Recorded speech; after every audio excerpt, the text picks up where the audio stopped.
السلام علیکم معزز ناظرین، ایک بادشاہ کی 7 بیٹیاں تھیں۔ ایک دن بادشاہ بہت خوش تھا اور اپنی 7 بیٹیوں کو بلا کر پوچھتا ہے کہ میں تم سب سے ایک سوال پوچھوں گا اور اگر جواب اچھا لگا تو تمہارا من چاہا انعام بھی دوں گا۔ سب ایک قطار میں کھڑی ہو جاؤ اور ایک ایک کر کے بتاؤ کہ تم کس کا دیا کھاتی ہو، کس کا دیا پہنتی ہو۔ 7 میں سے 6 بیٹیوں نے کہا، ابا حضور آپ کا دیا کھاتی ہیں اور آپ کا دیا پہنتی ہیں، آپ ہی کی وجہ سے ہماری یہ شان و شوکت ہے۔ یہ سن کر بادشاہ بہت خوش ہوا اور سب کو ان کی من پسند چیز دے دی۔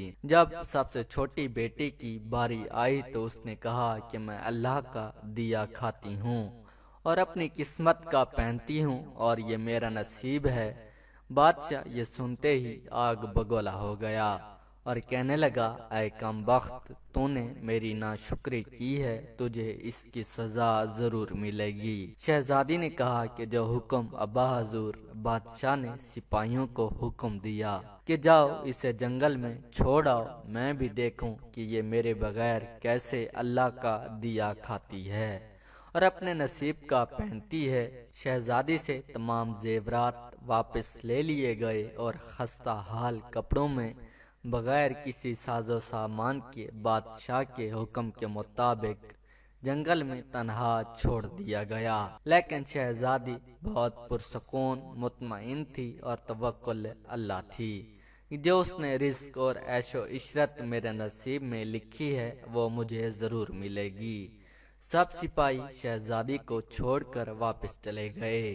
شہزادی جنگل کو دیکھنے لگی، چاروں طرف درخت ہی درخت تھے اور دوپہر سے شام ہونے والی تھی کہ شہزادی نے سوچا کیوں نہ کچھ لکڑیاں جمع کر لوں تاکہ رات کو آگ جلاؤں، پھر کوئی جنگلی جانور پاس نہیں آئے گا اور رات بھی گزر جائے گی۔ شہزادی جنگل میں لکڑیاں ڈھونڈنے چل پڑی۔ اس کی نظر ایک جھونپڑی پر پڑی جہاں باہر ایک بکری بندھی ہوئی تھی اور اندر سے کھانسنے کی آواز آ رہی تھی۔ پہلے تو شہزادی بہت حیران ہوئی کہ اتنی ویران جگہ پر جب وہ جھونپڑی کے اندر داخل ہوتی ہے تو کیا دیکھتی ہے کہ ایک ضعیف بوڑھا شخص ایک چارپائی پر لیٹا ہوا ہے اور کھانستے کھانستے پانی پانی پکار رہا ہے۔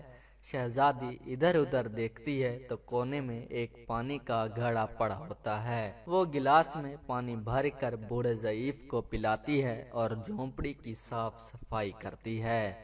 اتنے میں بوڑھا ضعیف شہزادی سے پوچھتا ہے کہ بیٹی تم کون ہو اور اتنے بڑے جنگل میں تم اکیلی کیا کر رہی ہو؟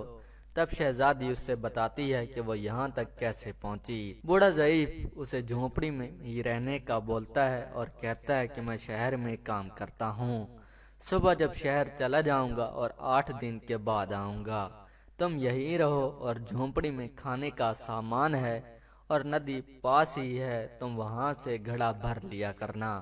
صبح کو بوڑھا ضعیف شہر چلا جاتا ہے اور شہزادی یہاں اکیلی جھونپڑی میں صاف صفائی کر کے بکری کا دودھ نکالتی ہے، آدھا اپنے لیے رکھ لیتی ہے اور آدھا باہر ایک کونے میں برتن میں ڈال کر رکھ دیتی ہے کہ رات کو کوئی جانور بھوکا یا پیاسا ہوگا تو پی لے گا، اور خود اندر آ کر سو جاتی ہے۔ صبح سویرے جب شہزادی اٹھتی ہے تو کیا دیکھتی ہے کہ دودھ کا برتن خالی اور پاس ایک لال پڑا ہے جو دیکھنے میں بہت ہی نایاب اور قیمتی معلوم ہوتا ہے اور پاس ہی سانپ کے نشان بھی نظر آتے ہیں۔ تب شہزادی کو یاد آتا ہے کہ بچپن میں اس نے سنا تھا کہ جب کوئی نایاب سانپ بہت خوش ہوتا ہے تو ایک ایسا لال اگلتا ہے کہ جس کی قیمت ہیر جواہرات سے بھی مہنگی ہوتی ہے۔